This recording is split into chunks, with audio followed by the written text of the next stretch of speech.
माफ न करी हो भगवान तू कहियो सिलावा के कंचन इब्राहिमपुर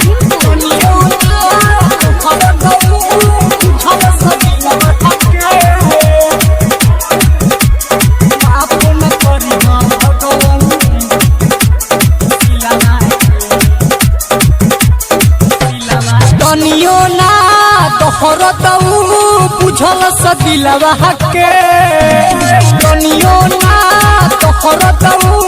बुझल सदिलवा के माफ न करी हो भगवान तू कहियो सिलवा के माफ न करी हो भगवान तू कहियो सिलवा के काहे जुदा कइलो तू हमरा के मिलवा के माफ न करी हो भगवान तू कहियो सिलवा के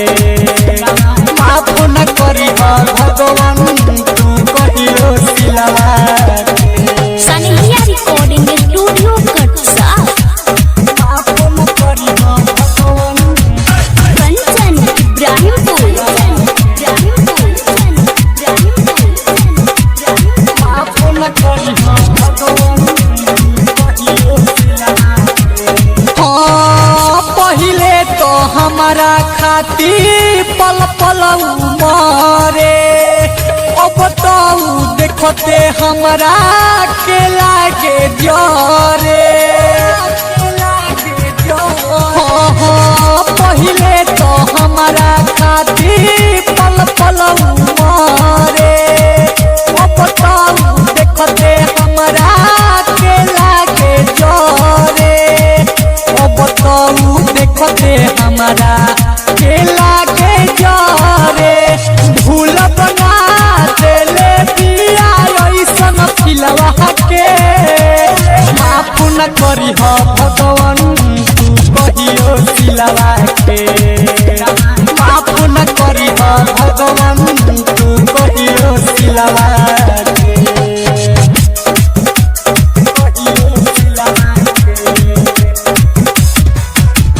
कंचन इब्राहिमपुर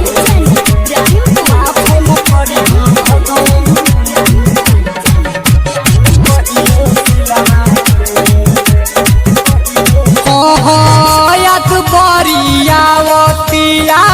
हमरा राम जी जाई ना दर्द से की मल झंडू बाम जी याद बरियावतिया हमरा राम जी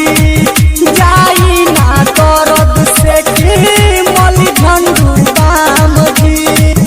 जाई ना तरफ से की मली झंडू बाम जी दीपक के तुरल सब पैसे तेरी लवा के